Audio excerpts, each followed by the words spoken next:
यह वीडियो जरा गौर से सुनिएगा।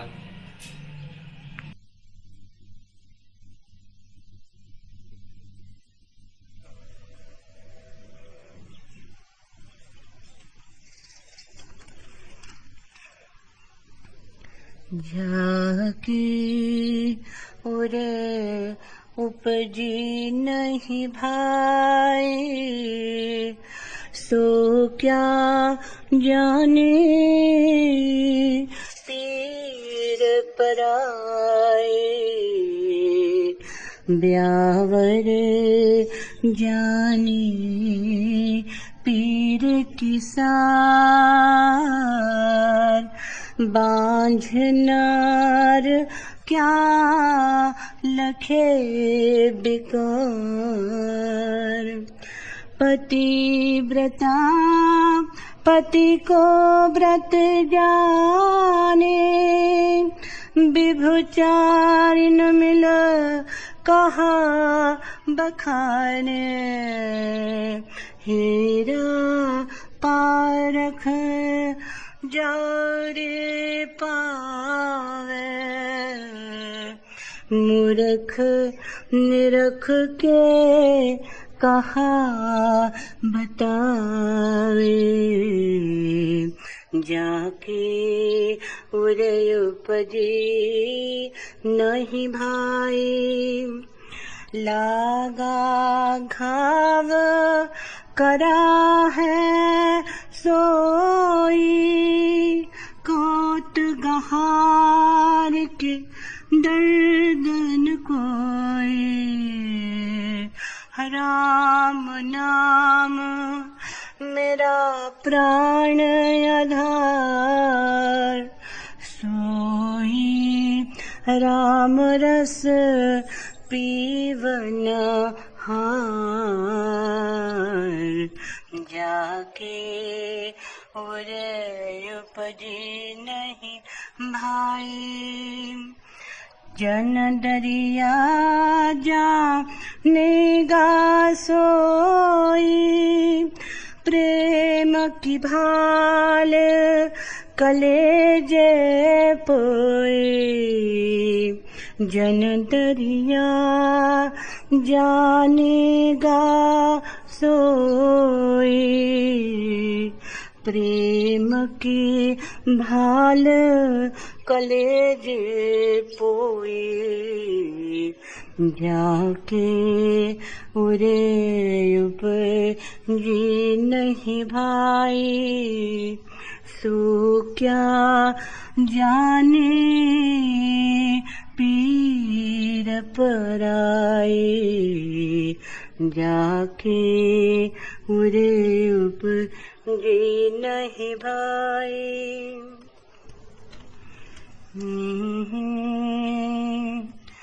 जो दुनिया तुम्हें भी राम तुम्हारा, राम तुम्हारा।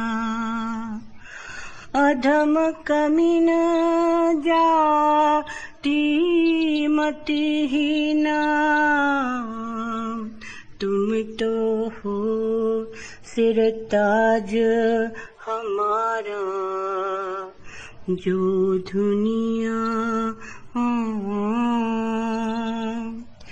काया का यंत्र, शब्द मन मुठिया।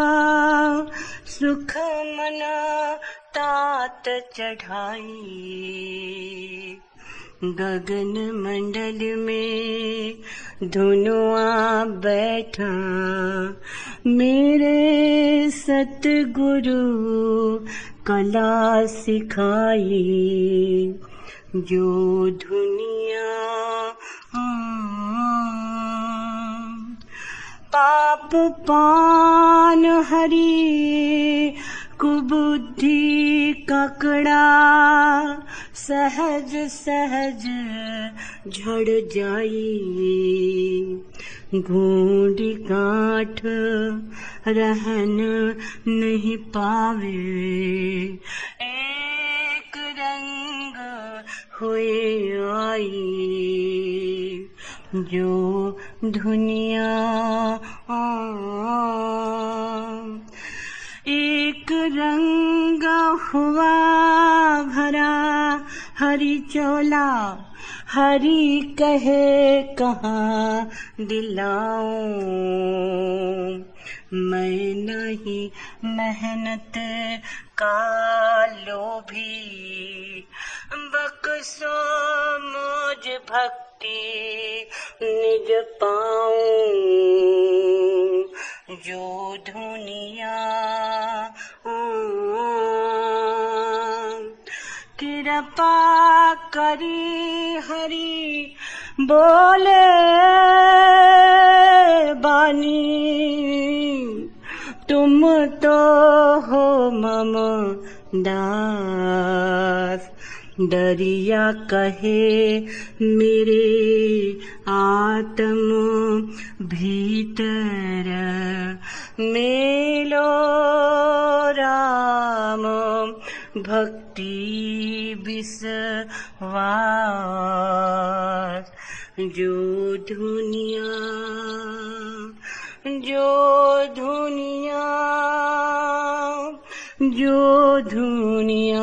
तो मैं भी राम तुम्हारा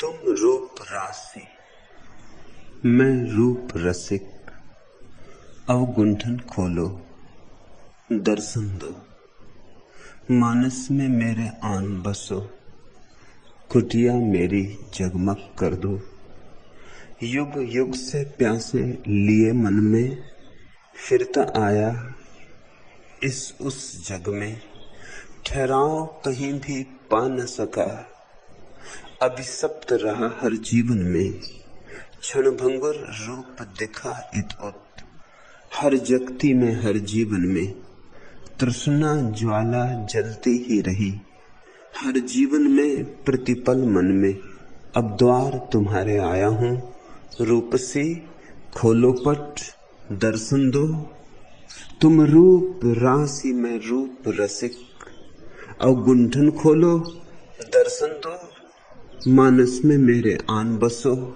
कुटिया मेरी जगमग कर दो हो मधुप कुसुम सा प्रणय मिलन रस में पीड़ा का उद्वेलन परिणय हो प्राप्ति कामना का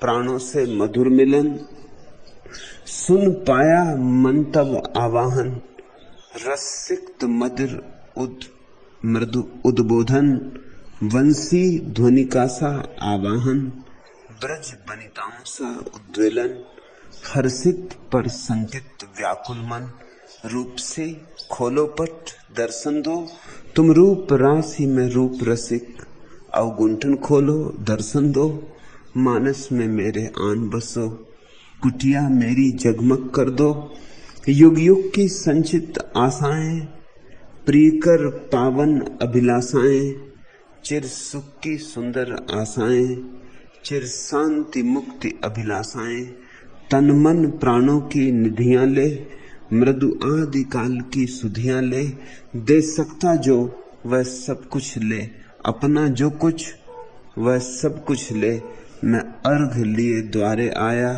रूप से खोलो पट दर्शन दो तुम रूप राशि मैं रूप रसिक अवगुंठन खोलो दर्शन दो मानस में मेरे आन बसो कुटिया मेरी जगमग कर दो।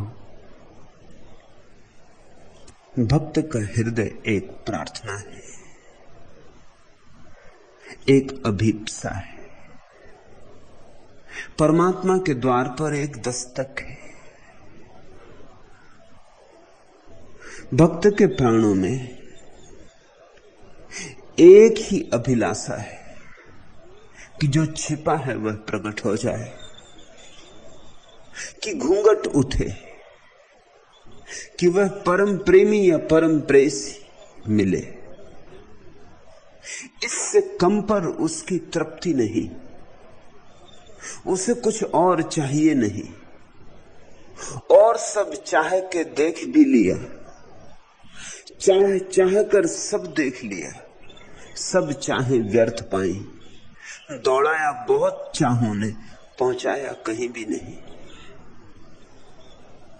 जन्मों जन्मों की मृग तृष्णाओं के अनुभव के बाद कोई भक्त होता है।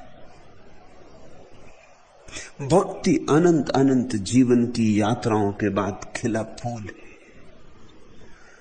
भक्ति चेतना की चरम अभिव्यक्ति है।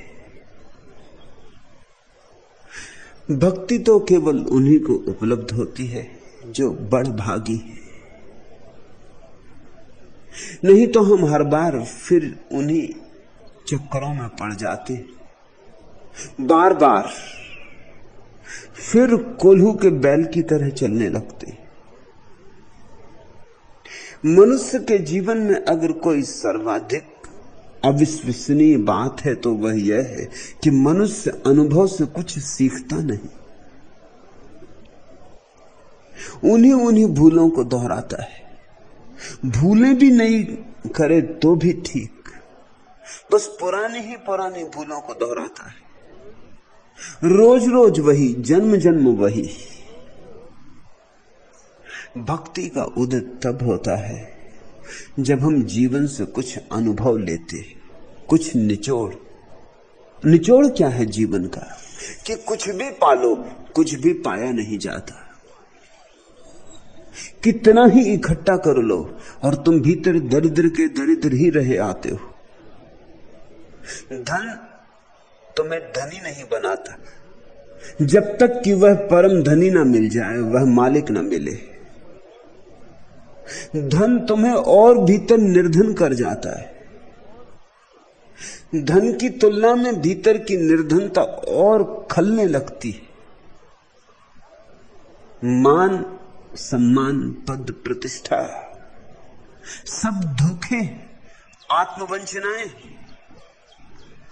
कितना ही छिपाओ अपने घावों को, अपने घावों के ऊपर गुलाब के फूल रख दो, इससे घाव मिटते नहीं। भूल भला जाए क्षण भर को, भरते नहीं। दूसरों को भला धोखा हो जाए, खुद को कैसे धोखा दोगे? तुम तो जानते ही हो, जानते ही हो, जानते ही रहोगे कि भीतर घाव है, ऊपर गुलाब का फूल रख के छिपाया है। सारे जगत को भी धोखा देना संभव है, लेकिन स्वयं को धोखा देना संभव नहीं। जिस दिन यह स्थिति प्रगाढ़ होकर प्रकट होती है, उस दिन भक्त का जन्म होता है। और भक्त की यात्रा विरह से शुरू होती है, क्योंकि भक्त के भीतर एक ही प्यास उठती है, अहिर्निश। कैसे परमात्मा मिले, कहां खोजें उसे? उसका कोई पता और ठिकाना भी तो नहीं। किससे पूछें? हजारों हैं उत्तर देने वाले, लेकिन उनकी आंखों में उत्तर नहीं। और हजारों हैं शास्त्र लिखने वाले, लेकिन उनके प्राणों में सुगंध नहीं। हजारों हैं जो मंदिरों में, मस्जिदों में, गुरुद्वारों में प्रार्थनाएं कर रहे हैं, लेकिन उनकी प्रार्थनाओं में आंसुओं का गीलापन नहीं। उनके प्रार्थनाओं में हृदय का रंग नहीं। रूखी है, सूखी है, मरुस्थल सी है। और प्रार्थना कहीं मरुस्थल होती? प्रार्थना तो मरुद्यान है, उसमें तो बहुत फूल खिलते, बहुत सुवास उठती। हां, बाहर की आरती तो लोगों ने सजा ली है, लेकिन भीतर का दिया बुझा है। और बाहर तो धूप दीप का आयोजन कर लिया है, और भीतर सब शून्य है। रिक्त है। भक्त को ये पीड़ा खलती। भक्त इस झूठी भक्ति से अपने मन को बहला नहीं सकता। ये खिलौने अब उसके काम के ना रहे। अब तो असली चाहिए। अब कोई नकली चीज उसे न भा सकती है, न भरमा सकती। तो गहन विरह की आग जलनी शुरू होती, प्यास उठती है और चारों तरफ झूठे पानी के झरने। और जितनी झूठे पानी के झरने की पहचान होती है, उतनी ही प्यास और प्रगाढ़ होती। एक ऐसी घड़ी आती जब भक्त धू धू कर जलती हुई एक प्यास ही रह जाता है। उस प्यास के संबंध में ही ये प्यारे वचन दरिया ने कहे, जाके उर उपजी नहीं भाई, सो क्या जाने पीर पराई। ये विरह ऐसा है कि जिस हृदय में उठा हो वही पहचान सकेगा। ये पीर ऐसी है, ये अनूठी पीड़ा है। ये साधारण पीड़ा नहीं है। साधारण पीड़ा से तो तुम परिचित हो। कोई है जिसे धन की प्यास है और कोई है जिसे पद की प्यास है। नहीं मिलता तो पीड़ा भी होती है। बाहर की पीड़ाओं से तो तुम परिचित हो, लेकिन भीतर की पीड़ा को तो तुमने कभी उघाड़ा नहीं। तुमने भीतर तो कभी आंख डालकर देखा ही नहीं कि वहां भी एक पीड़ा का निवास है। और ऐसी पीड़ा का कि जो पीड़ा भी है और साथ ही बड़ी मधुर भी। पीड़ा है क्योंकि सारा संसार व्यर्थ मालूम होता है, और मधुर क्योंकि पहली बार उसी पीड़ा में परमात्मा की धुन बजने लगती। पीड़ा जैसे छाती में किसी ने छुरा भोंक दिया हो, ऐसा बिंधा रह जाता है भक्त।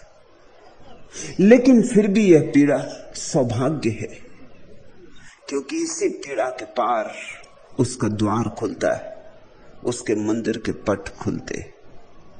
यह पीड़ा सूली भी है और सिंहासन भी। इधर सूली उधर सिंहासन, एक तरफ सूली दूसरी तरफ सिंहासन। इसलिए पीड़ा बड़ी रहस्यमय है। भक्त रोता भी है, लेकिन उसके आंसू और तुम्हारे आंसू एक ही जैसे नहीं होते। हाँ, वैज्ञानिक के पास ले जाओगे परीक्षण करवाने तो वह तो कहेगा एक ही जैसे। दोनों खारे हैं, इतना नमक है, इतना जल है, इतना इतना क्या क्या है, सब विश्लेषण करके बता देगा। भक्त के आंसुओं में और साधारण दुख के आंसुओं में वैज्ञानिक को भेद दिखाई ना पड़ेगा। इसलिए वैज्ञानिक परम मूल्यों के संबंध में अंधा है। तुम तो जानते हो आंसुओं का भेद। कभी तुम आनंद से भी रोए हो, कभी तुम दुख से भी रोए हो, कभी क्रोध से भी रोए हो, कभी मस्ती से भी रोए हो।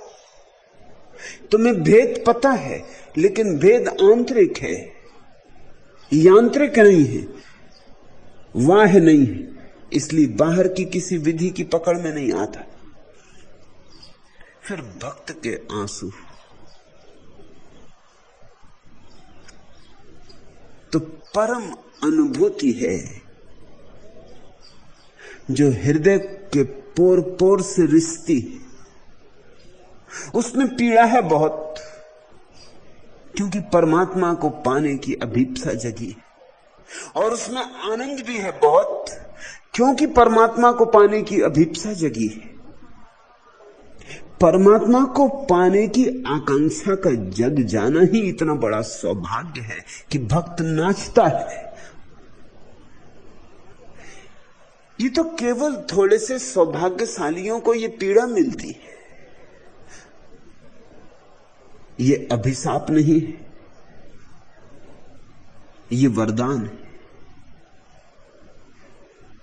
इसे वे ही पहचान सकेंगे जिन्होंने इसका थोड़ा स्वाद लिया।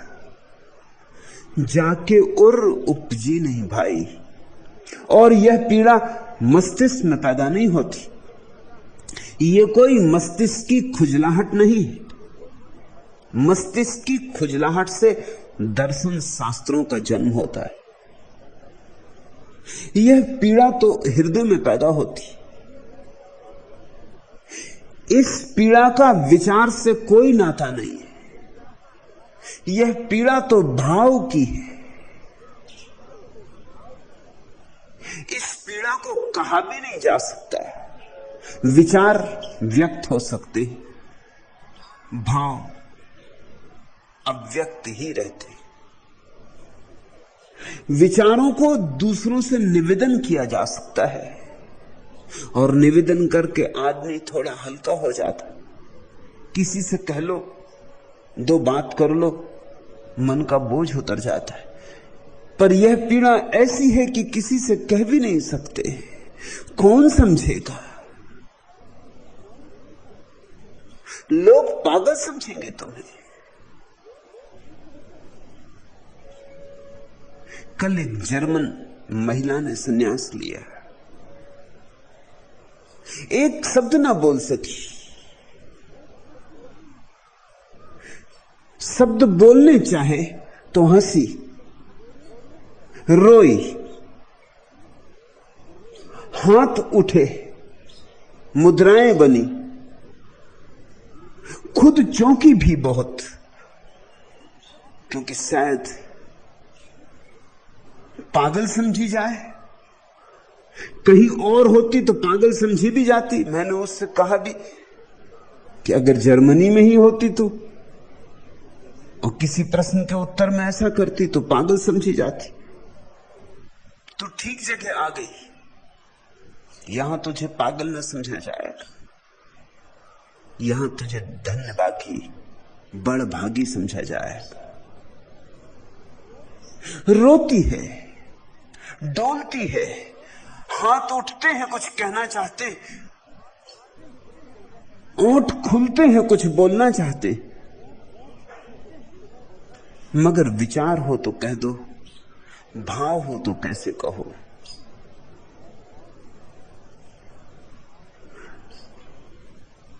भाव तो केवल वे ही समझ सकते हैं जिन्होंने उस पीड़ा का थोड़ा अनुभव किया हो। इसलिए सत्संग का मूल्य है। सत्संग का अर्थ है जहां तुम जैसे और दीवाने भी मिलते हैं। सत्संग का अर्थ है जहां चार दीवाने मिलते हैं जो एक दूसरे का भाव समझेंगे, जो एक दूसरे के भाव के प्रति सहानुभूति नहीं, समानुभूति भी अनुभव करेंगे, जहां एक के आंसू दूसरे के आंसुओं को छेड़ देंगे और जहां एक का गीत दूसरे के भीतर गीत की गूंज बन जाएगा और जहां एक नाच उठेगा तो से सब भी पुलक से भर जाएंगे। जहां एक ऊर्जा उन सबको घेर लेगी। सत्संग अनूठी बात है। सत्संग का अर्थ है जहां पियक्कड़ मिल बैठे। अब जिन्होंने कभी पी ही नहीं है शराब, वे तो कैसे समझेंगे। और बाहर की शराब तो कहीं भी मिल जाती, भीतर की शराब तो कभी कभी बहुत मुश्किल से मिलती, क्योंकि भीतर की शराब जहां मिल सके ऐसी मधुशालाएं ही कभी कभी सैकड़ों सालों के बाद निर्मित होती। किसी बुद्ध के पास, किसी नानक के पास, किसी दरिया के पास, किसी फरीद के पास कभी सत्संग का जन्म होता है। सत्संग किसी जागृत पुरुष की हवा है। सत्संग किसी जागृत पुरुष के पास तरंगायित भाव की दशा है। सत्संग किसी के जले हुए दिए की रोशनी, उस रोशनी में जब चार दीवाने बैठ जाते हैं और हृदय से हृदय जुड़ता है और हृदय से हृदय तरंगित होता है, तभी जाना जा सकता है। दरिया ठीक कहते। और तुम जरा भी समझ लो इस पीर को, इस पीड़ा को, तो तुम्हारे जीवन में भी अमृत की वर्षा हो जाए। अमी झरत विकसत कमल, झरने लगे अमृत और खिलने लगे कमल आत्मा का। मगर इस पीड़ा के बिना कुछ भी नहीं। ये प्रसव पीड़ा है।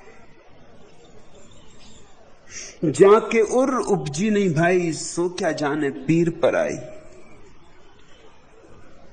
हर समय तुम्हारा ध्यान प्रिय, मन उद्वेलित आकुल प्रतिपल, छू पाती मन के तारों को मेरी निस्वर मनुहार विकल। अनुरागमयी कह दो आश्वासन के दो शब्द सरस, दो बूंद सही मधु तो दे दो, घुल जाए मन में किंचित रस। यह व्यथा की जिसका अंत नहीं, यह तृषा की पल भर चैन नहीं। मधुघट सन्मुख मधुदान नहीं, यह न्याय नहीं, यह न्याय नहीं। मधुदान उचित प्रतिदान उचित, मन प्राण त्रसित अनुराग विकल। हर समय तुम्हारा ध्यान प्रिय, मन उद्वेलित आकुल प्रतिपल, छुपाती मन के तारों को मेरी निस्वर मनुहार विकल। उठता है ये प्रश्न भक्त के मन में बहुत बार कि जो मैं कह नहीं पाता वह परमात्मा तक पहुंचता होगा, जो मैं बोल ही नहीं पाता वह सुन पाता होगा, जो प्रार्थना मेरे ओठों तक नहीं आ पाती वो उसके कानों तक पहुंचती होगी। लेकिन जानने वाले कहते हैं वे ही प्रार्थनाएं पहुंचती हैं केवल जो तुम्हारे ओठों तक नहीं आ पाती। जो तुम्हारे ओठ तक आ गई वे उसके कान तक नहीं पहुंचती। जो तुम्हारे शब्दों तक आ गई वे यहीं पृथ्वी पर गिर जाती। जो निशब्द हैं उनमें ही पंख होते, वे ही उड़ती हैं आकाश में। जो निशब्द हैं वे निर्भार हैं। शब्द का भार होता है, शब्द भारी होते। शब्द पर गुरुत्वाकर्षण का प्रभाव होता है। शब्द को जमीन अपनी ओर खींच लेती, यहीं तड़फड़ा के गिर जाता है। उस तक तो निशब्द में ही पहुंच सकते हो। उस तक तो शून्य में उठे हुए भाव ही यात्रा कर पाते। ब्यावर जाने पीर की सार। कुछ दृष्टांत लेते दरिया, सीधे साधे आदमी हैं, दुनिया है, कुछ पढ़े लिखे नहीं, बहुत ठीक कबीर जैसे दुनिया है। लेकिन इन दो दुनियाओं ने न मालूम कितने पंडितों को धुन डाला।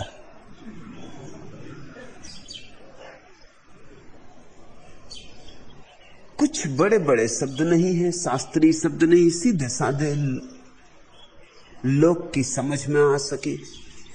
ब्यावर जाने पीर की सार। कहते हैं जिस ने बच्चे को जन्म दिया हो वह स्त्री जानती है प्रसव की पीड़ा को। और जिसने अपने हृदय में परमात्मा को जन्म दिया हो वही जानता है भक्त की पीड़ा को। ब्यावर जाने पीर की सार। कठिन है। जिस स्त्री ने अभी बच्चे को जन्म नहीं दिया वह समझे भी तो कैसे समझे। कि 9 महीने बच्चे को गर्भ में ढोना, वह भार, बमन, उल्टियां, भोजन का करना मुश्किल, चलना उठना बैठना सब मुश्किल, और फिर भी एक आनंद मगनता। तुमने गर्भवती स्त्री की आंखों में देखा? पीर नहीं दिखाई पड़ती, पीड़ा नहीं दिखाई पड़ती, एक अहोभाव, एक धन्य भाव। तुमने उसके चेहरे की आभा देखी, एक प्रसाद। गर्भवती स्त्री में एक अपूर्व सौंदर्य प्रकट होता है। उसके चेहरे से जैसे 2 आत्माएं झलकने लगती, जैसे उसके भीतर 2 दिए जलने लगते हैं एक की जगह। देह कितनी ही पीड़ा से गुजर रही हो, उसकी आत्मा आनंद मग्न हो नाचने लगती। मां बनने का क्षण करीब आया, फलवती होने का क्षण करीब आया। अब फूल लगेंगे, वसंत आ गया। और जैसे वसंत में वृक्ष नाच उठते हैं और मस्त हो उठते हैं, ऐसे ही गर्भवती स्त्री मस्त हो उठती। यद्यपि कठिन है यात्रा, कष्टपूर्ण है यात्रा, 9 महीने। और गर्भवती स्त्री की तो यात्रा 9 महीने में पूरी हो जाती, लेकिन जिन्हें अपने भीतर बुद्धों को जन्म देना है, जिन्हें अपने भीतर परमात्मा को जन्म देना, उसकी तो कोई नियति सीमा नहीं है। 9 महीने लगेंगे कि 9 वर्ष लगेंगे कि 9 जन्म लग जाएंगे, कोई कुछ कह सकता नहीं। कोई बंधा हुआ समय नहीं। तुम्हारी त्वरा, तुम्हारी तीव्रता, तुम्हारी तन्मयता, तुम्हारी समग्रता पर निर्भर है। कितने प्राणपण से जुटोगे इस पर निर्भर है। 9 क्षण में भी हो सकता, 9 महीने में भी ना हो, 9 जन्म भी व्यर्थ चले जाएं। समय बाहर से निर्णित नहीं, समय तुम्हारे भीतर से निर्णित होगा। कितने प्रज्वलित हो, कितने धू-धू कर जल रहे हो। ब्यावर जाने पीर की सार, बांझ नार क्या लखे बिकार। जिसने कभी बच्चे को जन्म नहीं दिया, उसे तो सिर्फ इतना ही दिखाई पड़ता होगा कितनी मुसीबत में पड़ गई बेचारी। गर्भवती स्त्री को देख के उसे लगता होगा कितनी मुसीबत में पड़ गई बेचारी। उसे तो पीड़ा ही पीड़ा दिखाई पड़ती होगी, स्वाभाविक भी है। लेकिन पीड़ा में एक माधुर्य है, एक अंतर नाद है, वह तो उसे नहीं सुनाई पड़ सकता। वह तो सिर्फ अनुभोक्ता का ही हक है, अधिकार है। पतिव्रता पति को व्रत जाने। जिसने किसी को प्रेम किया है और जिसने किसी को ऐसी गहनता से प्रेम किया है कि उसके प्रेमी के अतिरिक्त उसे संसार में कोई और बचा ही नहीं, जिसने सारा प्रेम किसी एक के ही ऊपर निछावर कर दिया है, जिसके प्रेम में इतनी आत्मीयता है, इतना समर्पण है कि अब इस प्रेम के बदलने का कोई उपाय नहीं। ऐसी शाश्वतता है कि अब कुछ भी हो जाए, जीवन रहे कि जाए, मगर प्रेम स्थिर रहेगा। जीवन तो एक दिन जाएगा लेकिन प्रेम नहीं जाएगा। जीवन तो एक दिन चिता पर चढ़ेगा लेकिन प्रेम का फिर कोई अंत नहीं। जिसने किसी एक को इतनी अनन्यता से चाहा है, इतनी परिपूर्णता से चाहा है, वही जान सकता प्रेम की प्रीत प्रीति की पीड़ा। विभिचारित मिलकहा बखाने, लेकिन जिसने कभी किसी से आत्मीयता नहीं जानी, किसी से प्रेम नहीं जाना, जो क्षण भंगुर में ही जिया है, वैश्या से पूछने जाओगे पतिव्रता के हृदय का राज, तो कैसे बताएगी? वह उसका अनुभव नहीं। पतिव्रता का राज तो पतिव्रता से पूछना होगा, और फिर भी पतिव्रता बता ना सकेगी। क्या बताएगी? गूंगे का गुड़, बोलो तो बोल ना सको। हाँ, पतिव्रता के पास रहोगे तो शायद थोड़ा थोड़ा झलक मिलनी शुरू हो। उसका अनन्य प्रेम भाव देखो तो शायद झलक मिलनी शुरू हो। उसका समग्र समर्पण देखो तो शायद झलक मिलनी शुरू हो। हीरा पारख जौहरी पावे, मूरख निरख कहा बतावे। हीरा हो तो पारख ही जान सकेगा, मूरख देख भी लेगा तो भी क्या बताएगा। यह वचन प्यारा है। मैं तुमसे कहता हूं, परमात्मा को तुमने भी देखा है मगर पहचान नहीं पाए। ऐसा कैसे हो सकता है कि परमात्मा को न देखा हो? ऐसा तो हो ही नहीं सकता है। हीरा ना देखा हो यह हो सकता है, लेकिन परमात्मा ना देखा हो यह नहीं हो सकता, क्योंकि हीरे तो कभी कहीं मुश्किल से मिलते। परमात्मा तो सब तरफ मौजूद है। वृक्षों के पत्ते पत्ते में उसके हस्ताक्षर, कंकड़ कंकड़ पर उसकी छाप, पत्थर पत्थर में उसकी प्रतिमा, पक्षी पक्षी में उसके गीत, हवाएं जब वृक्षों से गुजरती हैं तो उसकी भगवत गीता, और आकाश में जब बादल घिर आते हैं और गड़गड़ाने लगते तो उसका कुरान, और झरनों में जब कल कल नाद होता है तो उसके वेद। तुम बचोगे कैसे? और जब सुबह सूरज निकलता है तो वही निकलता है, और जब रात चांद की चांदनी बरसने लगती है तो वही बरसता है। मोर के नाच में भी वही है, कोयल की कुहू कुहू में भी वही है, मेरे बोलने में वही है, तुम्हारे सुनने में वही है। उसके अतिरिक्त तो कोई और है ही नहीं। ऐसा तो कभी पूछना ही मत कि परमात्मा कहां है, ऐसा ही पूछना कि परमात्मा कहां नहीं। तो ये तो हो ही कैसे सकता है कि तुमने परमात्मा को ना देखा हो? रोज रोज देखा है, हर घड़ी देखा है, हर घड़ी उठी उसी से तो मुठभेड़ हो जाती। कबीर से किसी ने कहा कि अब तुम परम ज्ञान को उपलब्ध हो गए, अब बंद कर दो ये दिन रात कपड़े बुनना और फिर बाजार बेचने जाना, शोभा भी नहीं देता। हजारों तुम्हारे शिष्य हैं, हम तुम्हारी फिक्र कर लेंगे, तुम्हारा ऐसा खर्च भी क्या है, 2 रोटी हम जुटा देंगे।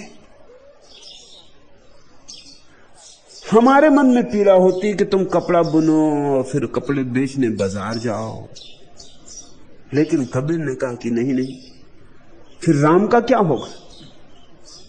उन्होंने पूछा कौन राम? उन्होंने कहा वो जो ग्राहक में छिपे हुए राम आते, उनके लिए कपड़े बुनता हूं।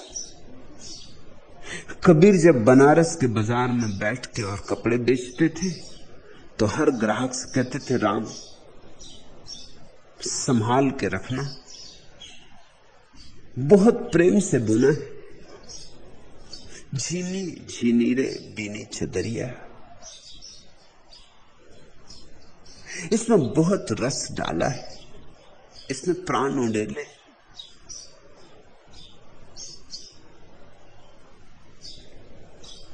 गोरा कुम्हार ज्ञान को उपलब्ध हो गया, लेकिन घड़े बनाता रहा सो तो बनाता ही रहा। किसी ने कहा गोरा कुम्हार को, अब तो बंद कर दो घड़े बनाने, तुम बुद्धत्व को उपलब्ध हो गए, इतने तुम्हारे शिष्य हैं। गोरा कुम्हार ने कहा, मैं कुम्हार और परमात्मा भी कुम्हार, उसने घड़े बनाने बंद नहीं किए, मैं कैसे कर दूं? वह बनाया जाता है, मैं भी बनाया जाऊंगा। और घड़े किनके लिए बनाता हूं? उसके लिए ही बनाता हूं जब तक हूं जो भी सेवा बन सके उसकी। गोरा को किसी ने कभी मंदिर जाते नहीं देखा, पूजा प्रार्थना करते नहीं देखा, लेकिन घड़े बनाते जरूर देखा। और जब गोरा मिट्टी कूटता था, अपने पैरों से मिट्टी रौंदता था, तो उसकी मस्ती देखने जैसी थी। सैकड़ों लोग देखने इकट्ठे हो जाते थे। मिट्टी क्या कूटता था, जैसे मीरा नाचती थी ऐसे ही नाचता था, ऐसा ही मस्त, ऐसा ही दीवाना। उस मिट्टी में भी मस्ती आ जाती होगी, उसके बनाए गए घड़ों में शराब भरने की जरूरत न पड़ती होगी, शराब भरी ही होती होगी। उनके सूनेपन में भी शराब भरी होती होगी, उनके खालीपन में भी रस भरा होता होगा।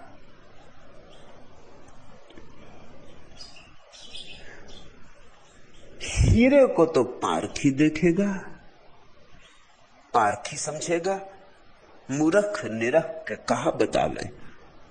लेकिन किसी मूर्ख को दिखा दिया तो वो क्या बताएगा? देख भी लेगा तो भी चुप रहेगा।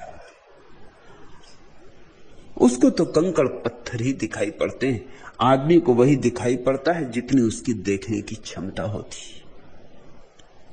हमारी सृष्टि हमारी दृष्टि से सीमित रहती, जितनी बड़ी दृष्टि उतनी बड़ी सृष्टि। जब दृष्टि इतनी असीम होती है कि उसकी कोई सीमा नहीं, तब सृष्टि खो जाती है और सृष्टा दिखाई देता है। जब तुम्हारी दृष्टि असीम होती है तो असीम से तुम्हारा साक्षात्कार होता है।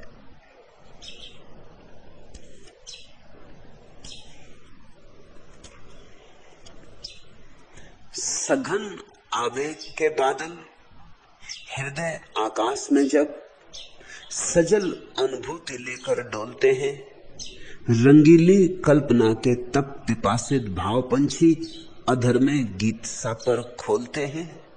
अधूरे विस्मरण सा शांति में वातावरण में विचारों का पवन जब सहमकर निश्वास भरता, नैन की पुतलियों में इंद्रधनुषी रंग लेकर छली सपना अजाने चित्र सा बनकर उभरता, जलन की वेदना से दमित नीरव नीड़ सुने व्यथा की टीस भरकर बोलते हैं।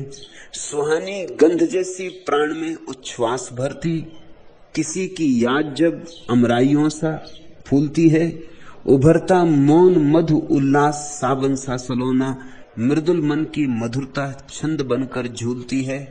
सुखद मन के सुकोमल शब्द ध्वनि के पैंग भरकर सधीसी पंक्ति बनकर झूलते हैं। तृषा रत जब कुंवारा क्षुब्ध घुटता मौन चातक, हरित धरती दुल्हन सी मांग भरती देखता है। प्रणय की अर्चना में साधना अंगार खाकर, प्रवासी स्वाति को लय में विलय हो टेरता है। विरह की सांस में भरकर उदासी, चिर मिलन की निलय में स्वप्न सतरंग घोलते हैं। सघन आवेग के बादल हृदय आकाश में जब सजल अनुभूति लेकर डोलते हैं, रंगीली कल्पना के तप पिपासित भाव पंछी अधर में गीत सा पर खोलते। जैसे जैसे तुम्हारे भाव की सघनता होती, जैसे जैसे तुम्हारे भाव की गहनता होती, वैसे वैसे अस्तित्व रहस्यमय होने लगता है, वैसे वैसे पर्दे उठते हैं, वैसे वैसे सत्य भी नग्न होता है, वैसे वैसे प्रकृति अपने भीतर छिपे परमात्मा को प्रकट करने लगती है।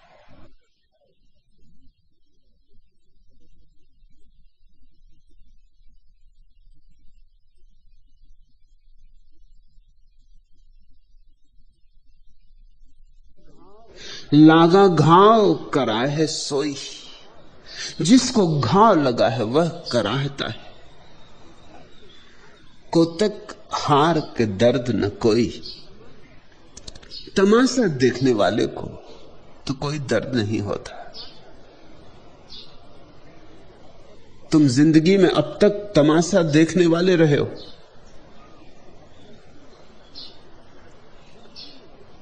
जिंदगी में डुबकी मारो, किनारे पर कब से खड़े हो। किनारे पर ही जीना है और किनारे पर ही मरना है। और ये घुमड़ता सागर तुम्हें निमंत्रण दे रहा है, और ये उठती हुई तरंगे चुनौती है कि छोड़ो अपनी नाव। नहीं कोई नक्शा है पास माना, मगर नक्शा सिर्फ नामर्द पूछते। मर्द तो अनंत में, अज्ञात में अपनी छोटी सी डोंगी लेके उतर जाते।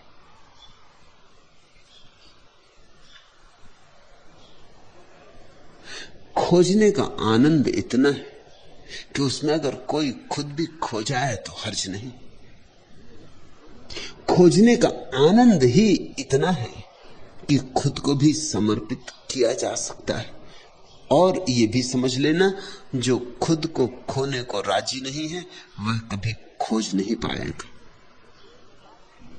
जो इस बात के लिए राजी है कि अगर ये नौका डूब जाएगी मझधार में तो मझधार ही मेरा किनारा होगा, वही केवल परमात्मा के विराट सागर में अपनी नौका को छोड़ सकता है, और वही कभी उसे पाने में समर्थ हो सकता है। लागा घाव कराए सोई, कोतक हार के दर्द न कोई। लेकिन लोग सिर्फ तमाशबीन हैं।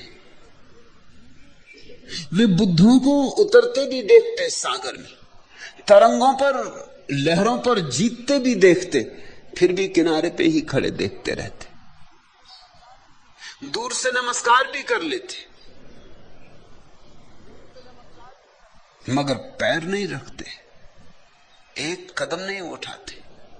पैर रखना तो दूर, किनारे पे पैर गड़ा के खड़े होते हैं कि किसी भूल चूक के क्षण में अपने बावजूद कभी किसी दीवाने की बातों में आके कहीं उतर ना जाए तो जंजीरें बांध रखते, पैरों में जंजीरें बांध देते। अपने पे इतना भी भरोसा तो नहीं है। हो सकता है किसी की बात मन को आंदोलित कर दे, कोई तार छिड़ जाए भीतर, कोई सोया भाव जगा दे, और कहीं ऐसा हो जाए कि उतर ही ना जाऊं, फिर उतर जाऊं तो पछताऊं, उतर जाऊं तो लौटने का भी तो पता नहीं कि लौट पाऊं। इसलिए किनारे पर लोगों ने पैर गड़ा लिए हैं जमीन में, खूंटे गाड़ लिए, खूंटों से जंजीरें बांध ली। तुम जरा खुद ही गौर से देखो, तुमने कितनी जंजीरें बांध रखी। और लोग जंजीरों के बहाने चुनौतियों को इंकार करते रहते। मेरे पास लोग आते हैं, वो कहते हैं सन्यास तो लेना, मगर अभी नहीं ले सकता, अभी तो बेटे का विवाह करना। जब बेटे का विवाह हो जाएगा तब लूंगा, अभी सन्यास ले लूं कहीं बेटे के विवाह में अड़चन ना पड़े। और कल अगर मौत आ गई तो क्या तुम सोचते हो कि बेटे का विवाह रुकेगा? तो क्या तुम सोचते हो कि तुम्हारी मौत से कुछ बाधा पड़ जाने वाली है? और मौत आ गई तो फिर क्या करोगे? नहीं, लेकिन कोई ये सोचता ही नहीं कि मैं कभी मरने वाला हूं। लोग सोचते हैं सदा दूसरे मरते, मौत हमेशा किसी और की होती, मेरी नहीं, मैं तो सदा बचता हूं। ये तो कोई सोचता ही नहीं कि कल मौत हो सकती है। और जिसने ये नहीं सोचा है कि कल मौत हो सकती है, वह आज के निमंत्रण को स्वीकार न कर सकेगा, वो कल पे टालेगा। वो कहेगा कुछ और थोड़ा काम धाम निपटा लो। बुद्ध एक गांव से 30 साल तक गुजरे, कई बार गुजरे। वो उनके रास्ते में पड़ता था, श्रावस्ती आते जाते। उस गांव में एक वणिक था। 30 साल में बुद्ध नहीं तो कम से कम 60 बार उस गांव से गुजरे, लेकिन वो मिलने ना जा सका, सुनना जा सका। जाना चाहता था, जवान था तब से जाना चाहता था, बूढ़ा हो गया तब तक नहीं गया। जिस दिन उसे खबर मिली कि अब बुद्ध प्राण छोड़ रहे, देह छोड़ रहे, उस दिन भागा हुआ पहुंचा। लोगों ने पूछा, इस गांव से बुद्ध इतनी बार निकले, तू कभी गया नहीं? उसने कहा, कोई न कोई बहाना मिल गया। आज मैं जानता हूं कि वे बहाने थे। कभी घर से निकल ही रहा था कि कोई ग्राहक आ गया। उस समय कोई गुमास्ता कानून तो था नहीं कि कितने बजे दुकान खोलनी, कितने बजे दुकान बंद करनी। जब तक ग्राहक आते रहे दुकान खुली रहे। अब एक ग्राहक आ गया, बंद ही कर रहा था दुकान, तो उसने सोचा कि अगली बार जब बुद्ध निकलेंगे तब निपट लूंगा। ये ग्राहक अगली बार आए कि ना आए, हाथ आए ग्राहक को छोड़ना। कभी बुद्ध गांव आए, घर में मेहमान थे, तो इनकी सेवा करनी कि बुद्ध से मिलने जाऊं। कभी बुद्ध आए तो पत्नी बीमार थी, कभी बुद्ध आए तो बच्चा हुआ था घर में, कभी बुद्ध आए तो ऐसा, कभी बुद्ध आए तो वैसा, बेटी का विवाह था। कभी बुद्ध आए तो पड़ोस में कोई मर गया, तो उसकी अर्थी में जाऊं कि बुद्ध को सुनने जाऊं। ऐसे आते ही रहे बहाने, आते ही रहे। और ये सब तुम्हारे बहाने, याद रखना, वो आदमी तुम्हारे सारे बहानों को इकट्ठा बता रहा है। 30 साल और लोग चूकते गए। और कभी कभी तो ऐसी छोटी छोटी बातों से चूकते हैं जिसका हिसाब नहीं।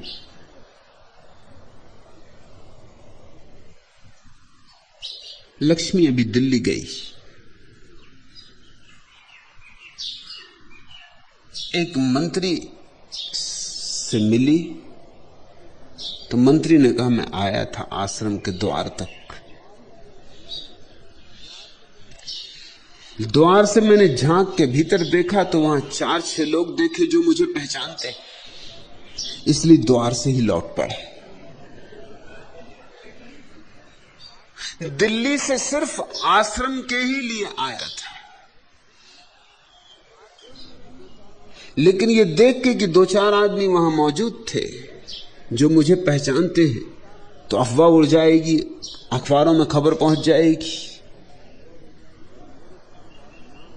और मेरे साथ नाम जोड़ना खतरे से खाली नहीं। न मालूम कितने मंत्री खबर भेजते कि हम समझते और हम चाहते हैं कि किसी तरह आपके काम में किसी भी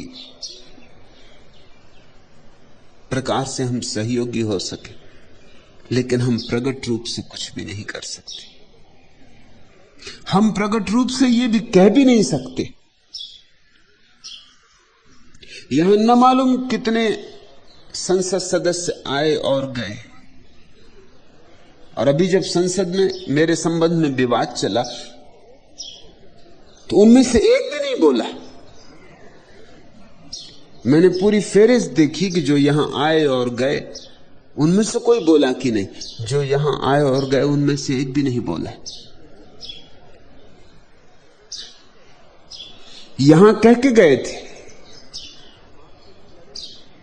कि हम आपके लिए लड़ेंगे, लड़ने की तो बात दूर, बोले ही नहीं, क्योंकि ये भी पता चल जाए कि यहां आए थे या मुझसे कुछ नाता है, या मुझसे कुछ संबंध है, या मुझसे कुछ लगाव है,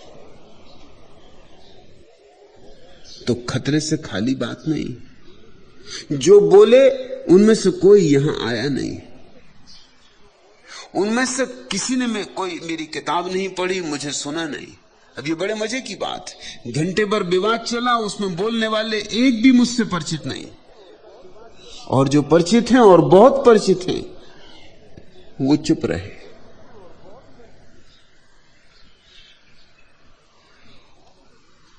दरवाजे से लौट जाए कोई, सिर्फ ये देख के कि कोई पहचान के लोग दिखाई पड़ते, खबर उड़ जाएगी। कैसे कैसे बहाने आदमी खोज लेता है, और कैसी क्षुद्र बहानों के कारण कितनी अनंत संभावनाओं से वंचित रह जाता है। अब जो आदमी दिल्ली से यहां तक आया, कुछ न कुछ प्यास थी, लेकिन प्यास को दबा के लौट गया। और ये हमारी सदी तो तमाशबीनों की सदी है। दुनिया इतनी तमाशबीन कभी भी नहीं थी। आधुनिक टेक्नोलॉजी ने आदमी को बिल्कुल तमाशबीन बना दिया। अगर तुम आदिवासियों से मिलने जाओ तो जब उन्हें नाचना होता है वो नाचते, नाच देखते नहीं, नाचते। और जब उन्हें गाना होता तो गाते हैं, अपना अलगोजा बजाते।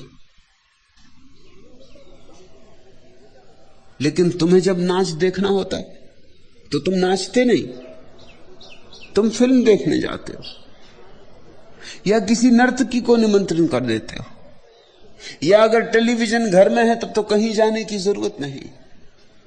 और जब तुम्हें गीत सुनने का मन होता है तो तुम ग्रामाफोन रिकॉर्ड चढ़ा देते हो, या रेडियो खोल देते हो, या रिकॉर्ड प्लेयर। कोई गाता है, कोई नाचता है, तुम सिर्फ देखते हो, तुम सिर्फ तमाशबीन।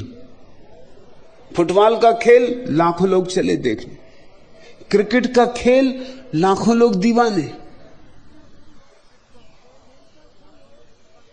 खेलता कोई और है, पेशेवर खिलाड़ी जिनका धंधा खेलना है। मेरा एक सन्यासी है यहां, पेशेवर खिलाड़ी, पेशेवर खिलाड़ी है। तो अमेरिका ने उसे निमंत्रण दिया कि तुम अमेरिका ही आके बस जाओ, तो वो अमेरिका रहा। फिर किसी तरह मेरी सुगंध उसे लग गई, यहां चला आया, अब उसे जाना नहीं। तो बड़ी मुश्किल है, वो रहे यहां कैसे। टेनिस का खिलाड़ी, अद्भुत खिलाड़ी। तो यहां के टेनिस के खिलाड़ी, उनका तुम फिक्र मत करो। अगर तुम रहना चाहो, सरकार से हम सब इंतजाम करवाएंगे।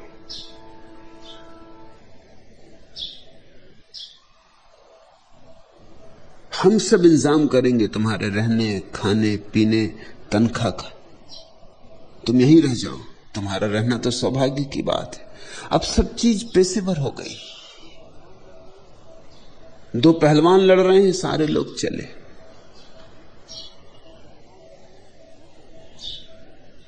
अमेरिका में लोग 5-5, 6-6 घंटे टेलीविजन के सामने बैठे, बस देख रहे हैं। धीरे धीरे सब चीज देखने की होती जा रही। अब प्रेम तुम करते नहीं, फिल्म में दिखाते हो दो लोगों को प्रेम करते, अब तुम्हें करने की क्या झंझट, क्योंकि प्रेम की झंझटें हैं बहुत। फिल्म में देखा है, बात खत्म हो गई, निश्चिंत आके सो गए। ये सदी तमाशबीनों की सदी है। और जब सब चीजों के संबंध में तुम तमाशबीन हो गए हो, तो परमात्मा के संबंध में तो बहुत ही ज्यादा। क्योंकि परमात्मा तो आखिरी बात है, मुश्किल से उसकी खोज पे कोई निकलता है। अब तो यहां खोज का सवाल ही नहीं। अब तो हर चीज कोई दूसरा तुम्हारे लिए कर देता, तुम देख लो। परमात्मा के संबंध में तो तुम्हें तमाशबीन नहीं रहना होगा, वहां तो भागीदार बनना होगा, वहां तो नाचना होगा, गाना होगा, रोना होगा, भाव विभोर होना होगा, वहां तो संयुक्त होना होगा। यहां लोग आते, मैं उनसे पूछता हूं कुछ ध्यान किया, वो कहते हैं कि नहीं अभी तो हम सिर्फ देखते। क्या देखोगे? ध्यान कभी किसी ने देखा है? ध्यान कोई वस्तु है जो तुम देख लोगे? नहीं, वो कहते हैं हम दूसरों को ध्यान करते देखते।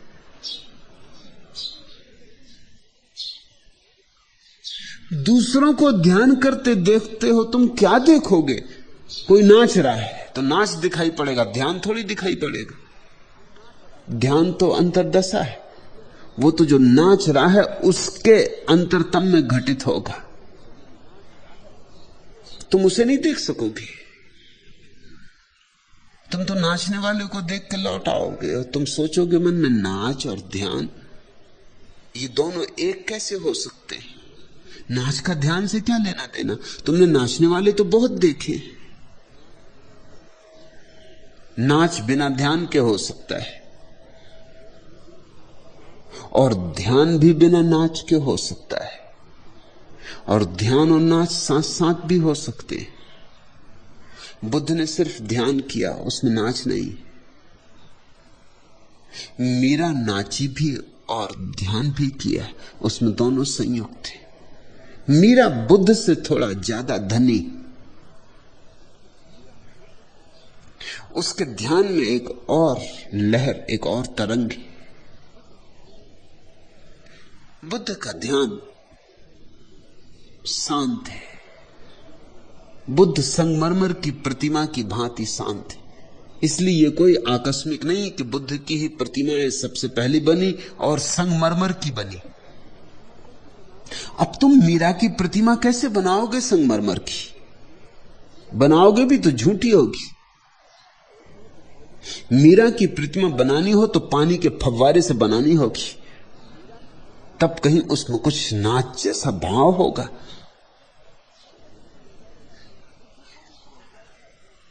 बुद्ध को भी तुम बैठा देख लोगे वृक्ष के नीचे सिद्धासन में, तो क्या ध्यान देखोगे? सिद्धासन दिखाई पड़ेगा कि हाथ कहां रखे, कि पैर कहां रखे, कि रीढ़ सीधी है, कि सिर ऐसा है, कि आंख आधी खुली कि पूरी बंद। मगर ध्यान कैसे देखोगे? ये तो बैठना है, ये तो आसन है। ऐसे तो कई बुद्धू बैठे हुए हैं और बुद्ध नहीं हो पाए। ये तो तुम भी सीख सकते हो। ये तो थोड़ा सा अभ्यास करके तुम भी सिद्धासन मार के बैठ जाओगे, मगर इससे तुम बुद्ध नहीं हो जाओगे। ध्यान तो अंतर की घटना है, देखी नहीं जा सकती, केवल अनुभव की जा सकती है। लागा घाव करा है सोई, कोतक हार के दर्द न होई। जिसको दर्द नहीं हुआ है वो समझ ही नहीं पाएगा। विवेक मुझे कहती थी उसके पिता को कभी सिर दर्द नहीं हुआ ही नहीं। तो लाख कोई समझाए कि सिरदर्द क्या है, उसके पिता को समझ में नहीं आता। कहते सिरदर्द कैसे समझाओगे जिस आदमी को सिरदर्द हुआ ही नहीं? जिसको सिरदर्द नहीं हुआ उसे तो सिर का भी पता नहीं चलता। सिरदर्द तो दूर की बात है, सिर दर्द में ही सिर का पता चलता है। नहीं समझाना असंभव है। तुम आंख वाले हो, अंधे की क्या दशा है तुम कैसे समझोगे? आंख वाले अक्सर सोचते कि अंधे आदमी को अंधेरे ही अंधेरे में रहना होता होगा। तुम बिल्कुल गलत सोचते हो। अंधेरा भी आंख वाले का अनुभव है, अंधे को तो अंधेरा भी दिखाई नहीं पड़ सकता। फिर अंधेरे को भी नहीं देख सकता जो उसे क्या दिखाई पड़ता हो। ख्याल रखना, आंख ही रोशनी देखती है, आंख ही अंधेरा देखती है। अंधे को ना रोशनी दिखाई पड़ती ना अंधेरा दिखाई पड़ता। फिर क्या दिखाई पड़ता? अंधे को कुछ दिखाई ही नहीं पड़ता, आंख ही नहीं है। तुम सोचते हो बहरे को सन्नाटा सुनाई पड़ता होगा, तो तुम गलती में हो। सन्नाटा सुनने के लिए भी कान चाहिए। जैसे संगीत सुनने के लिए कान चाहिए, ऐसे सन्नाटा सुनने के लिए भी कान चाहिए। सन्नाटा भी कान का अनुभव है। तो बहरे को क्या सुनाई पड़ता होगा? कुछ भी सुनाई नहीं पड़ता। न उसे शब्द का पता है, न सन्नाटे का, न संगीत का, न सुनने का। वह अनुभव का जगत ही नहीं है उसका, कोई उपाय नहीं है उसको।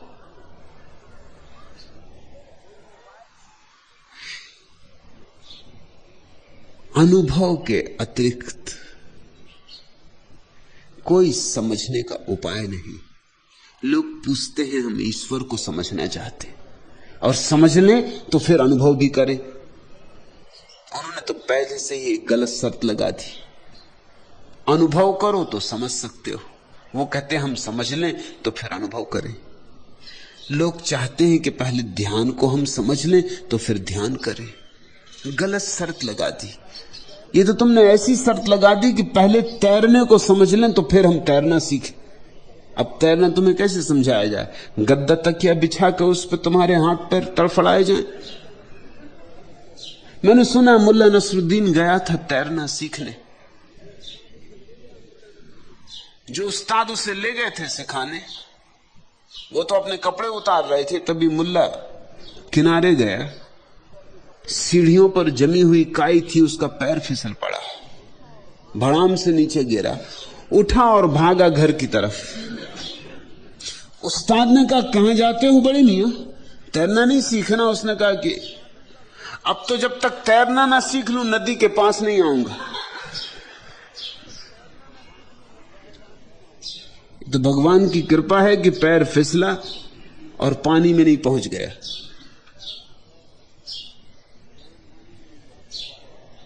जान बची और लाखों पाए। बुद्धू लौट के घर को आए। उसने कहा अब नहीं, अब तो तैरना सीख ही लूं तभी पानी के पास कदम रखूंगा। लेकिन तैरना कैसे सीखोगे? और बात तो तर्कयुक्त लगती है कि आखिर तैरना बिना सीखे पानी में पैर रखना खतरे से खाली नहीं है। और ऐसे ही कुछ लोग हैं, वो कहते हैं पहले हम ध्यान समझ लें फिर हम ध्यान करें। समझोगे कैसे? वो कहते हैं हम देखें दूसरों को ध्यान करते। हाँ देखोगे, कुछ दिखाई भी पड़ेगा। कोई पद्मासन लगा के विपस्सना कर रहा है, कोई नाच के सूफी मस्ती में डूबा हुआ है, कोई नाच रहा है और उमर खयाम हो गया है, और कोई सिद्धासन में बुद्ध की तरह बैठा है।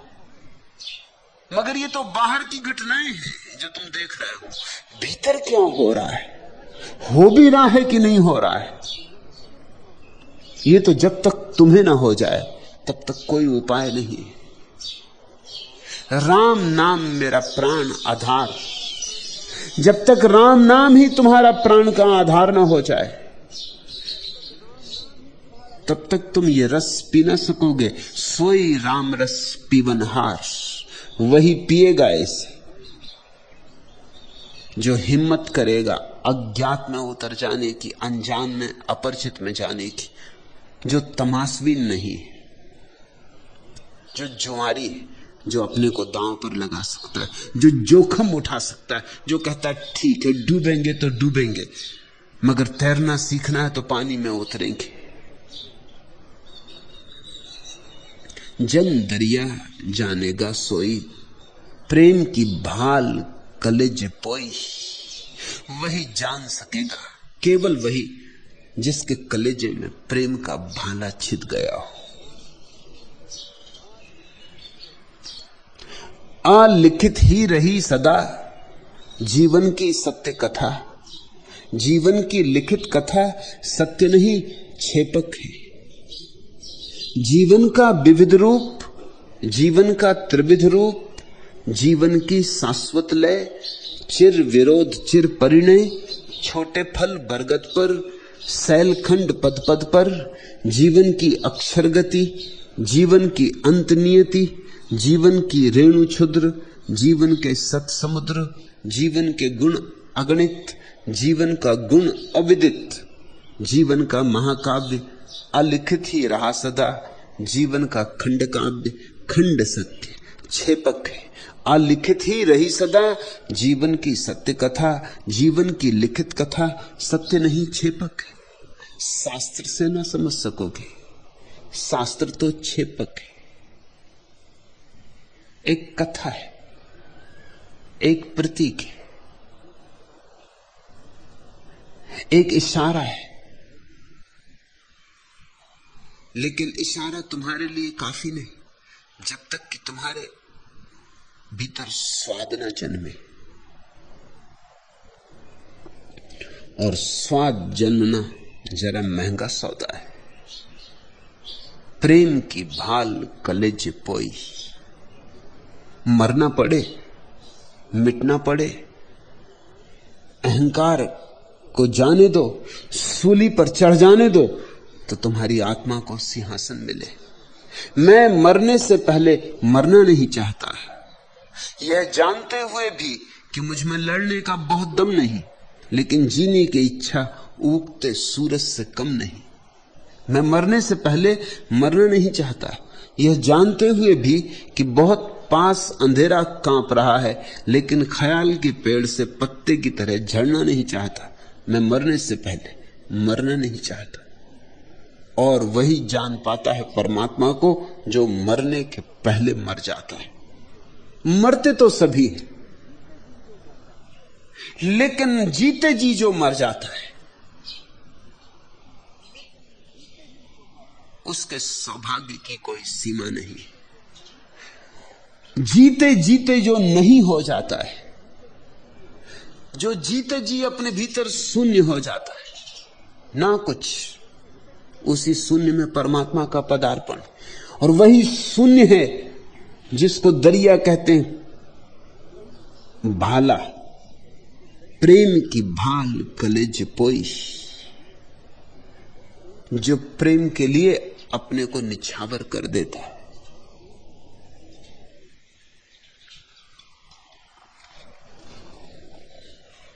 जो दुनिया तो मैं भी राम तुम्हारा। दरिया कहते हैं कि मुझे मालूम है कि मैं ना कुछ दुनिया हूं, दीनहीन हूं, मगर इससे कुछ फर्क नहीं पड़ता, क्योंकि मुझे दूसरी बात भी पता है, तो मैं भी राम तुम्हारा, मैं तुम्हारा हूं। दुनिया सही, ना कुछ सही, दीनहीन सही, इसकी मुझे जरा भी चिंता नहीं, ये बात मुझे खलती नहीं, क्योंकि हूं तुम्हारा, और तुम्हारे होने में सम्राट हूं, तुम्हारे होने में सारा साम्राज्य मेरा है। अधम कमीन जाति मतहीना, बहुत गिरा हूं, पापी हूं, मुझसे बुरा आदमी खोजना कठिन है। बुरे को खोजने जाता हूं तो मुझसे बुरा नहीं पाता। जाति मतिहीना, मेरी बुद्धि है ही नहीं, मान ही लो कि मैं मतिहीन हूं। कबीर ने कहा ना कि कभी कागज हाथ से छुआ नहीं, मसी कागज छुओ नहीं, कभी स्याही हाथ में ली नहीं।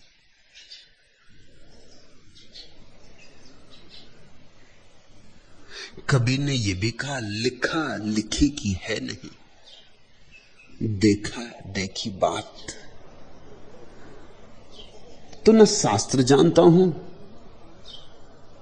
न बहुत ज्ञानी हूं, न पांडित्य कुछ, पक्का मान लो कि मतिहीन हूं।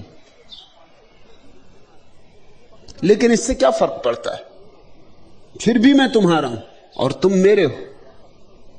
तुम तो हो सिरताज हमारा और तुम हो हमारे सिर पर, बस इतना बहुत है। न बुद्धि चाहिए, न श्रेष्ठ कुल चाहिए, न धन चाहिए, न पद चाहिए। तुम मिले तो सब मिला। प्रेम की भाल कलेजे पोई, जिसने भी प्रेम की भाल को कलेजे में उतर जाने दिया, वो ना कुछ से सब कुछ हो जाता है, शून्य से पूर्ण हो जाता है।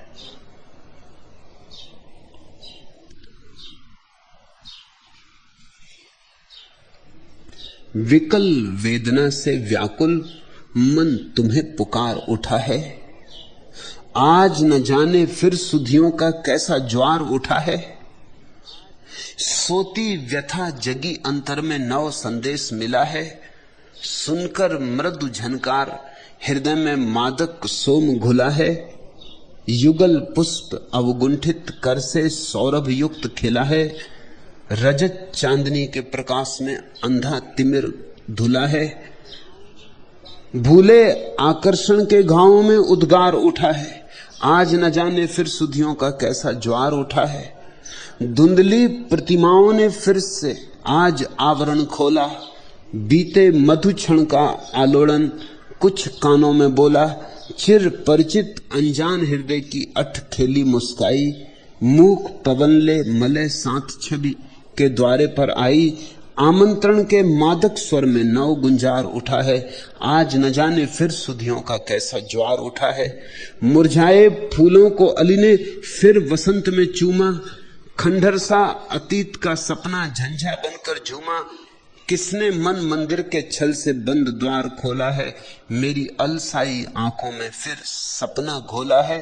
स्वर्णिम लहरों में अपनापन हो साकार उठा है। आज न जाने फिर सुधियों का कैसा ज्वार उठा है। मिटो और सुधि जन्मती है। मिटो और सुरती उठती है। मिटो और द्वार खुलता है। मिटो और तुम मंदिर में प्रविष्ट हो गए।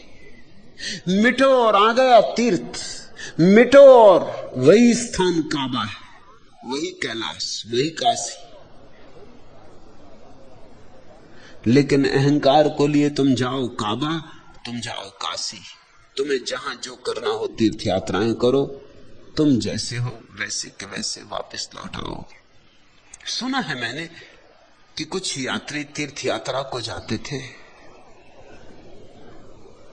एकनाथ के पड़ोसी भी तीर्थ यात्रा को जाते थे। तो एकनाथ ने कहा कि भाई ये मेरी तुम्बी, इसको भी तुम तीर्थ यात्रा करा लाओ। मैं तो जाने से रहा, इतनी लंबी यात्रा न कर पाऊंगा, लेकिन मेरी तुम्बी को ही स्नान करवा लाना, कम से कम यही पवित्र हो जाए। इसी को छाती लगा लूंगा।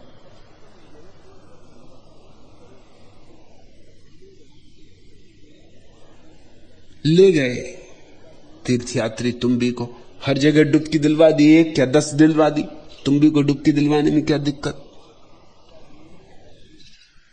घाट घाट तीर्थ तीर्थ सब जगह स्नान करवा के ले आए। लेकिन तुम भी कड़वी थी। जब ले आए तो तुम भी काटी एकनाथ ने, और उनको चखने को थी। थूक दिया उन्होंने, कड़वी तुम भी थी। कहा कि ये भी कोई चखवाने की चीज थी।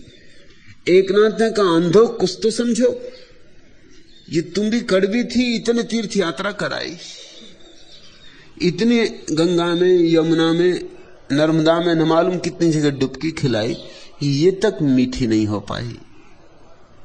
जरा अपने भीतर देखो, तुम्हारा जो कड़वा था वो अब भी कड़वा है।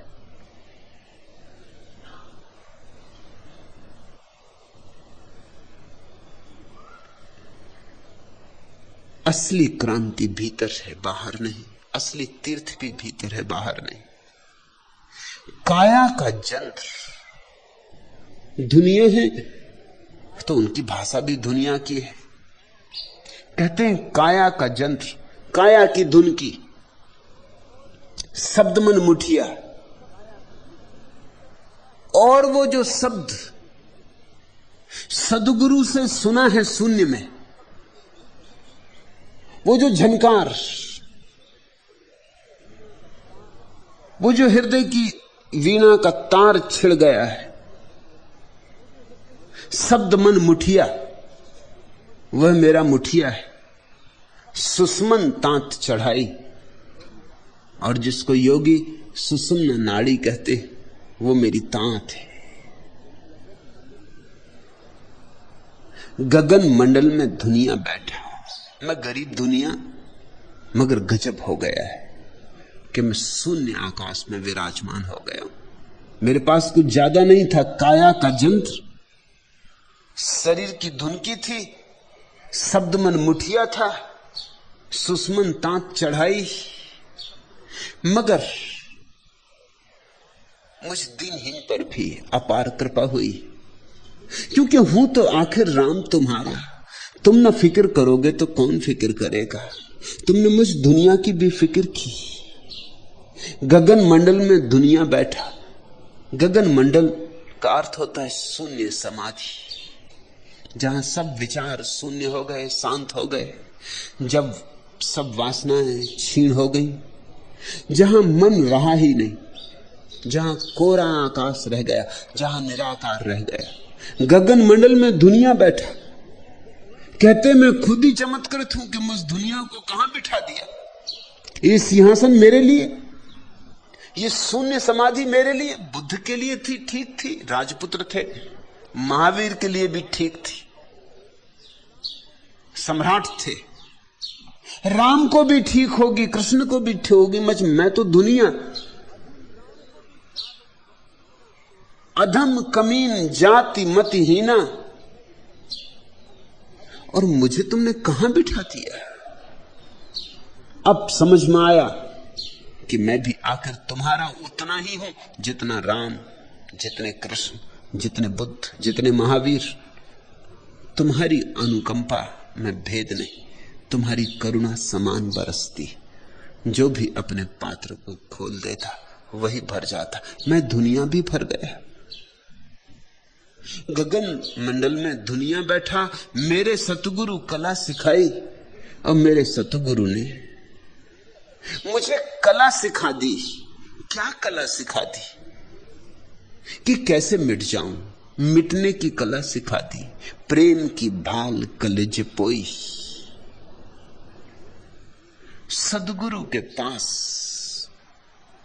एक ही घटना घटनी चाहिए तो ही समझना कि तुम सदगुरु के पास गए। सदगुरु के पास होना कोई भौतिक बात नहीं है कि शरीर से पास रहे। सदगुरु के पास होने का अर्थ है कि मिट के पास रहे, ना हो के पास रहे। अपने को पहुंच ही दिया, अपने को बचाया ही नहीं, अपने को पूरा पूरा चरणों में चढ़ा दिया।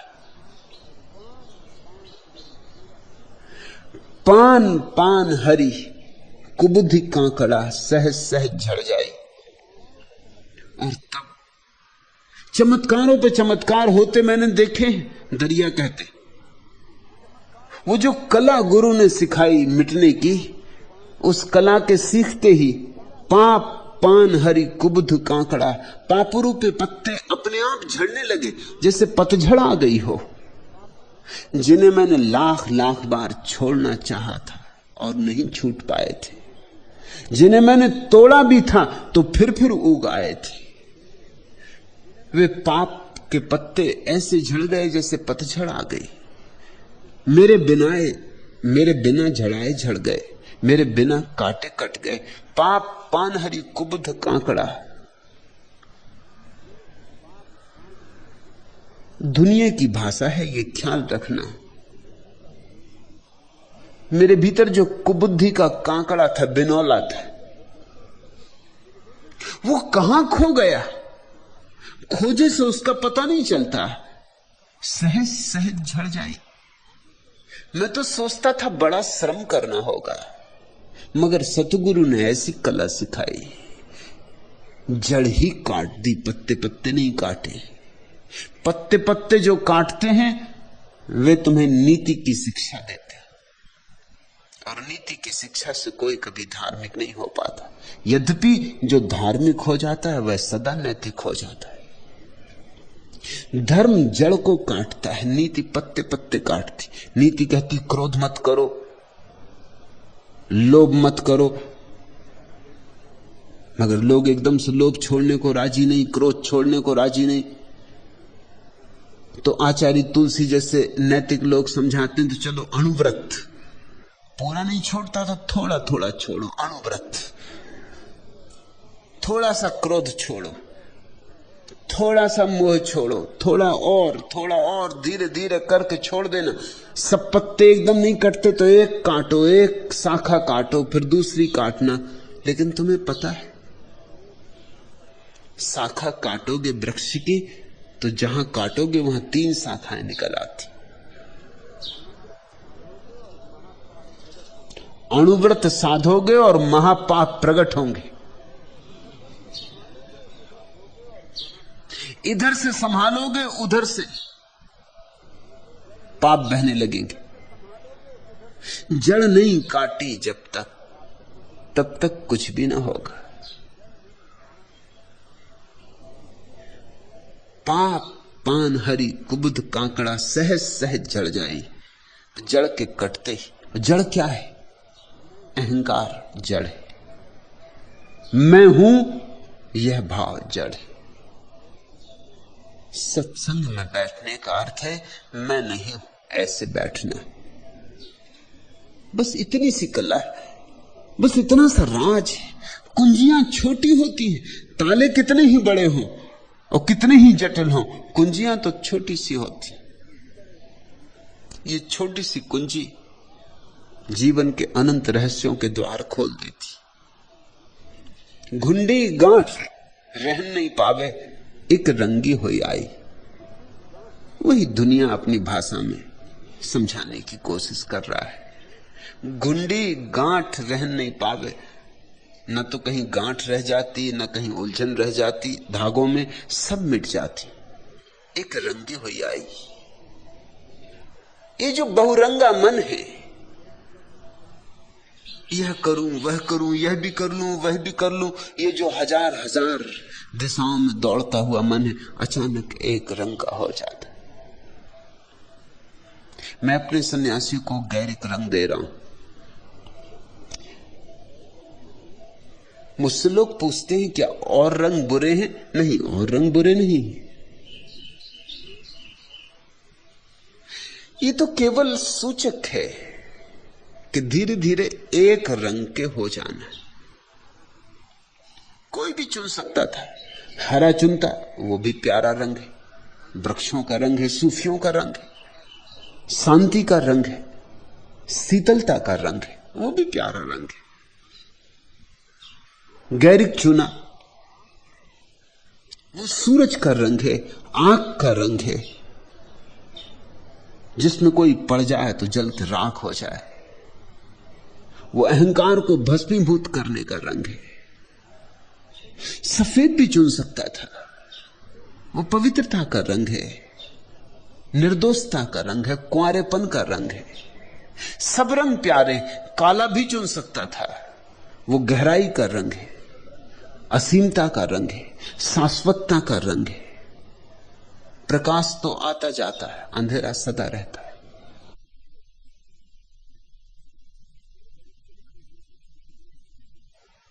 प्रकाश के लिए तो ईंधन की जरूरत पड़ती। बाती लाओ, तेल लाओ। अंधेरे के लिए कोई जरूरत नहीं पड़ती, न बाती की न तेल की। अंधेरे को बनाना नहीं पड़ता, वह है ही। प्रकाश आता जाता है, अंधेरा सदा है। तो काला रंग भी चुन सकता था, मगर एक रंग चुनना था ताकि भीतर तुम्हें स्मरण बना रहे कि मन बहुरंगी है, सतरंगी है, इसे एक रंगी कर देना। इसे एक रंग में रंग देना है। फिर गहरी थी चुना, क्योंकि वो चिता का रंग है, आग का रंग है, और सत्संग तो चिता है। वहां मरना सीखना है, मरने की कला सीखना है। प्रेम की भाल कलेजे पोई, वहां प्रेम की ज्वाला में भस्मीभूत हो जाना सीखना है। एक रंग हुआ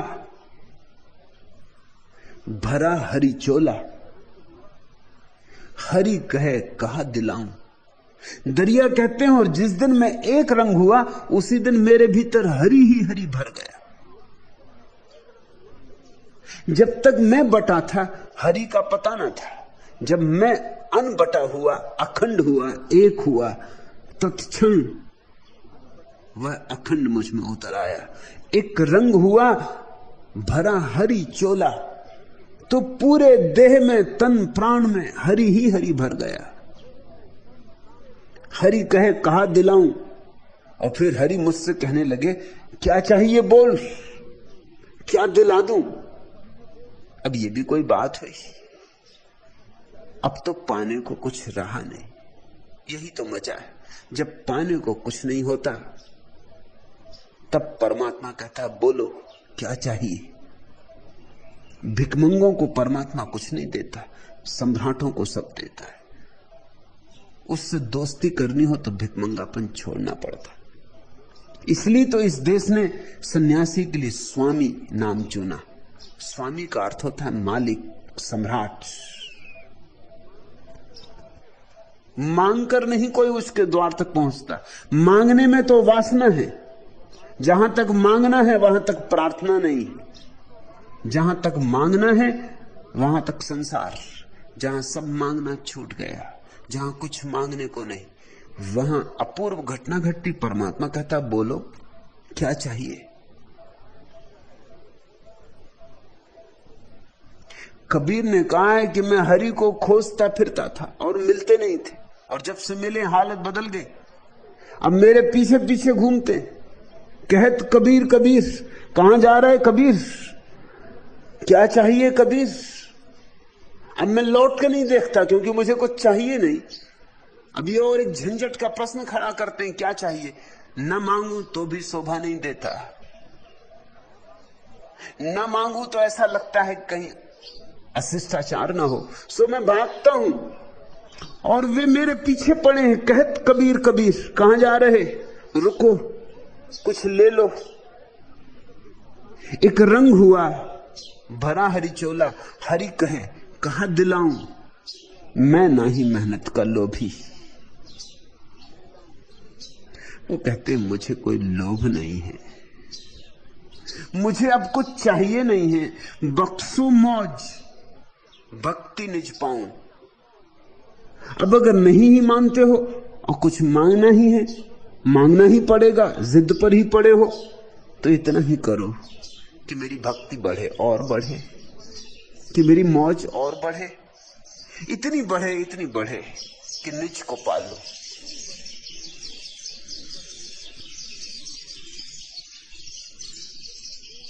इस संसार में सब स्वप्नबद्ध है, सिर्फ एक तुमको छोड़कर।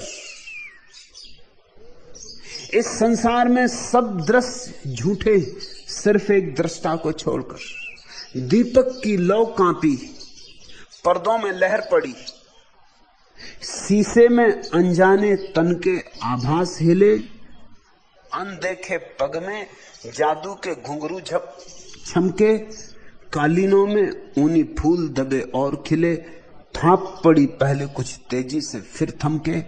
किसने छेड़ी पिछले जन्मों में सुने हुए एक किसी गाने की पहली रंगीन कड़ी, अगहन के कोहरे से निर्मित हल्के तन के तोने सहसा जैसे कमरे में घूम गए, हाथों में ताजी कलियों के कंगन खनके, कंधों पर वेणी के फूल सांप झूम गए, दीपक के हिलते आलोकों को छेड़ गई, चंपे की लहराती बाहें बड़ी बड़ी। इन बहकी घड़ियों की गहरी बेहोशी में जाने कब रात हुई, जाने कब बीत गई। मन के अंधियारे में उभरे धीमे धीमे, रंगों में द्वीप नए, वाणी की भूमि नई नई। मणियों के कुल नए जिन पर हम भूल गए, लक्ष्यहीन यात्राओं की वह सुनसान घड़ी। नर्तन यह खींच कहां मुझको ले जाएगा? क्या ये सब पिछली तट रेखाएं छूटेंगी, या दीपक गुल होगा, उत्सव थम जाएगा, गीतों की सब कड़ियां सिसकी में टूटेंगी? जाने क्या होना है, सच है या टोना है, या यह भी खोना है? छलना की एक लड़ी, पर्दों में लहर पड़ी, दीपक की लौ कांपी। यह संसार बस ऐसा है जैसे पर्दों में लहर पड़ी, दीपक की लौ कांपी, और दीवार पर छायाएं कब गई। बस इतना, बस इससे जरा ज्यादा नहीं। यहां मांगने योग्य क्या है? सिर्फ एक निजता सत्य है, सिर्फ एक आत्मा सत्य है, सिर्फ एक साक्षी सत्य है। परमात्मा अगर कहे मांगो, तो बेचारा भक्त मांगे तो क्या मांगे, इतना ही मांगता है, बख्शो मौज भक्ति निज पाऊं, कृपा करी हरि बोले बानी, तुम तो हो ममदास। और जब तुम चुप हो जाओगे तब परमात्मा बोलता है। जब तक तुम बोलते हो तब तक वह चुप, या शायद बोलता है लेकिन तुम्हारे बोलने के कारण तुम्हें सुनाई नहीं पड़ता। कृपा करी हरि बोले बानी, तुम तो हो ममदास। दरिया कहे मेरे आत्म भीतर, मेलो राम भक्ति विश्वास। जैसे ही इतनी सी बात कह दी कि तुम मेरे दास हो, तुम मेरे हो, तुम मेरे अंग हो, कि तुम मेरी ही एक किरण हो, कि मेरी ही एक गंध हो, कि बस सब हो गया।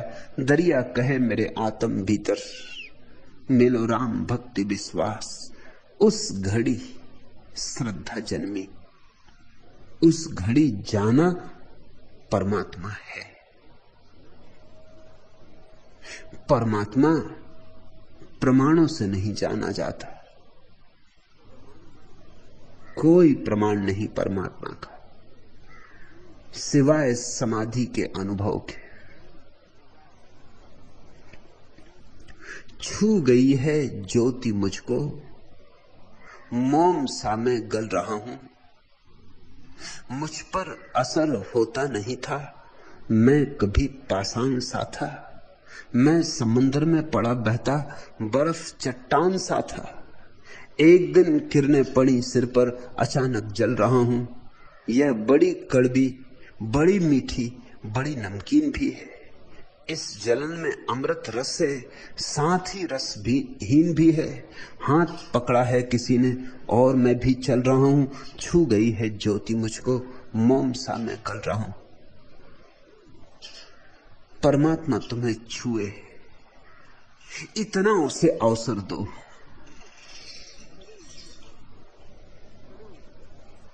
इतना कम से कम अपने भीतर द्वार दरवाजा खुला रखो कि उसकी धूप आ सके, उसकी हवा आ सके, कि उसका स्पर्श तुम्हें मिल सके। फिर से सब जो तुम जन्मों जन्मों चाहे थे, मांगे थे, कल्पना की थी, घटना शुरू हो जाता। और जिसने उसे जाना, क्षण भर को भी जाना, फिर लौटने का कोई उपाय नहीं। फिर तो मस्त मगन हो उसके गीत गाता है। चांद अगर मिल सका ना मुझको, क्या होगा सारा उजियारा। रूठ गए यदि तुम ही मुझसे, फिर जीवन का कौन सहारा। मैंने तो जीवन नौका की सौंपी है पतवार तुम्ही को, पार लगाओ या कि डुबा दो, सारा है अधिकार तुम्ही को। सागर बीच कह रहे मुझसे, मैं तेरे संग अब न चलूंगा। संभव नहीं हमारा मिलना, इसलिए अब मिल न सकूंगा। माना चाहे मधुर सा सपना, माना मिलन असंभव अपना, लेकिन तुम्हें छोड़ दूं कैसे। तुम ही भंवर हो, तुम ही किनारा, मेरे नैनों के दीपक में ज्योति तुम्हारी ही पलती, आशाओं की बाती बनकर याद तुम्हारी ही जलती। भूल नहीं पाता दो पल भी स्मृतियों की जलन चुभन को, आलिंगन का बंदी ग्रही बाता है अब मेरे मन को। इसमें कुछ अपराध न तेरा, इसमें कुछ अपराध न मेरा, इसमें कुछ अपराध न तेरा, मेरे ही अंतर मन को जब भाता कारागार तुम्हारा। तुम ही तो मेरे गीतों में कलित कल्पना की काया हो, कंपित सी कोमल भावों में अनुभावों की अनुछाया हो। तुम ही काव्य की अमर प्रेरणा, तुम ही साधना का साधन हो, तुम ही शब्द हो, तुम ही पंक्ति हो, तुम ही सरस्वर आराधन हो, तुम ही सुधा में अमर प्रीति हो, तुम ही मिलन का मधुर गीत हो।